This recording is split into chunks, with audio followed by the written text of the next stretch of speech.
I want to talk about one of the greatest loves of my life. I've shared many times before about my passion for Disney, and down in there is my overwhelming enthusiasm for the High School Musical trilogy. It hit me hard when I was younger, considering I was their target audience at the time. I distinctly remember watching the third film in theaters and constantly flaunt the souvenirs I got during those memorable years. A lot of the things I loved when I was younger, I regret loving. I went through a lot of different phases and talked before about the stupid things I was into. High School Musical is one of the only things that I loved before and which still holds up to this day. This isn't a formal review, but I recently rewatched all three films and collected my feelings during my viewing experience. I'll be sharing my thoughts from today and how they compared to my thoughts when I saw each film for the first time. No true rhyme or reason to this, but just to appreciate one of the greatest things Disney has created. This is a love letter to High School Musical. Let's begin with the first film back in 2006. Even then, I recognized just how unique and different it felt from any Disney Channel original movie released previously. My favorite character at the time was Sharpay. She was definitely the most interesting, but I think after this viewing session, my favorite character might be Troy, which I know is a very generic answer, but he goes through the most arcs throughout the trilogy, which really makes him the center of the story. All the other characters are there to play up one main personality trait, but they all balance each other out perfectly. The most notable thing I recognized when I was a kid, and even now, is that Sharpay and Ryan do not get the respect they deserve. It is beyond frustrating continually see them put on these amazing performances just to have the other characters ship on them all the time. They are the only true entertainers in the trilogy. People hate on them because they can't handle their talent. And not only are Sharpay and Ryan musical geniuses, but they are fashion icons. 2000s fashion was too pure and good for this world. Honorable mention for a great character is Miss Darbus. She plays the role of a spunky yet supportive teacher so well and always steals the scene. Dishonorable mention is Kelsey. Frick her. Like, honestly. Respect the legends that are Sharpay and Ryan. She's the most disposable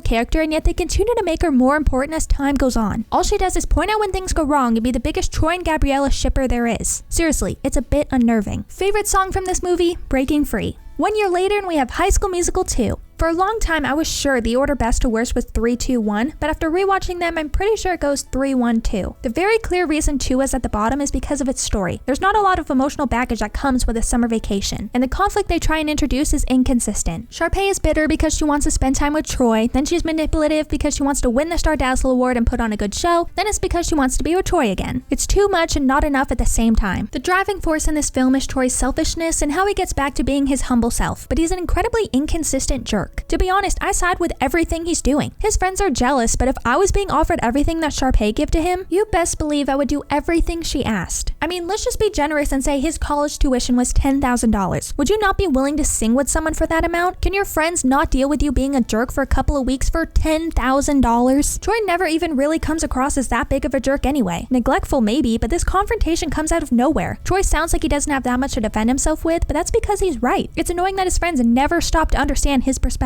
And my feelings for Sharpay being the most misunderstood person I know are doubled by this movie. They constantly try to reduce her character to someone who's doing all of this just to be with Troy. It would have been so much better if they continued to emphasize that she's only trying to get his attention because she wants to put on a good show. It's really entertaining to see the lengths she's willing to go when that's her motive. But again, it goes back and forth. She constantly reminds him that he promised to sing with her, and then a few scenes later she's sad because she wished that he cared for her. This scene in particular is so painful to watch. What is she doing? It's like they didn't tell her they were filming she's acting so dumb and out of character. I'm also not a fan of them splitting up Ryan and Sharpay. Yeah, Sharpay is neglectful and unappreciative, but Ryan fights back as well and never apologizes for his actions. At least Sharpay sees that she went too far and has consequences for hers. Ryan, on the other hand, says he doesn't want to see his sister crash and burn, but he lets that happen anyway. Throwing jabs at your sibling and then preventing them from having any part in the show they work so hard on is really mean. Still, Ryan is constantly regarded as a hero in this story. Love triangles are painful to get through, especially when the creators intended for one of the characters to be gay. It's 2020 and Disney still has a problem having gay characters, so rest assured it was not a thing back in 2007. I think it would have been better then for them to just not have focused on it at all. He seems like he's constantly charming Gabriella, but a few scenes making it clear he's just being a really good friend would have helped make this less painful. So despite a very messy story and the characters acting inconsistently to their main personality trait, there is one thing that High School Musical 2 does better than the other films, and that's the choreography. It's incredibly refined in the third one, and that's what makes the dancing there look so great, but these are some real knockout numbers. The sets, the energy are unmatched. Favorite song from this movie? Every Day. And finally, we have High School Musical 3. I still get excited remembering that I got to experience this in theaters. It was truly unheard of at the time. I can't imagine any recent Disney Channel original film getting a theatrical release. It is one of a kind and without a doubt my favorite of the trilogy. The conflict is very real and relatable. So real I forgot how harsh it is in certain scenes. I didn't comprehend when I was younger just how real the mindset is to drop the person you're dating in high school as soon as you graduate. I know that happens to a lot of couples because of all the lifestyle changes that occur, but Chad sounds like a real jerk for laying it out the way he does. Having to acknowledge losing your friends due to distance is hard, and I just wish they painted these issues in a better light. Not only because these characters have never been this blunt before, but because this is still supposed to be selling a fantasy version of high school. I want them to make it as clear as can be that Troy and Gabriella live happily ever after. Once again, they ruin Ryan's character just by making him the guy that likes Kelsey all of a sudden. Yes, Sharpay tells him to do this in order to get the song she wrote, but the scenes where they're together make it clear that you're supposed to take away some genuine chemistry here. I don't buy it. And again, I think it would have been so much better if Sharpay and Ryan stick to doing all this work just to put on a good show. This is also the third film to just reset the friendship everyone seems to have established with Sharpay by the end. Everyone still thinks she's crazy, and they never seem to have accepted her at all. She might be crazy, but someone in this movie needs to praise her tenacity. The new characters are memorable, but only because they share some strong moments with the main characters. They could have easily been taken out, and I don't think the story would have been affected at all. There is a nice passing of the torch moment in one of the deleted scenes, and I think the movie needed to do more of this to build up these characters. They are interesting, but as it stands, they could have definitely done without them. I thought before rewatching this movie that the songs were too close together, but the scenes in between connect them so well and show a clear passing of time. Whereas in the second one, a lot of these songs happen within a day, or sometimes even hours of each other. The third one leaves a bit more room for interpretation and covers all the feelings of ending senior year. And every song is a total knockout. The choreography is a lot more polished, and every song is exploding with creativity. Each music number is its own show-stopping moment. Favorite song from this movie? Can I Have This Dance? Yes, despite vouching for Sharpay every chance I had, my favorite song from each film is a Troy and Gabriella duet. They say it in the movie, and I think it's true, that the best songs were written for them. Each one feels like something you could hear on the radio. Despite having a clear personal favorite song from each movie, I recognize all the other songs are just as iconic. We're All in This Together will always be the best song to define this trilogy. I loved it then, and I love it now.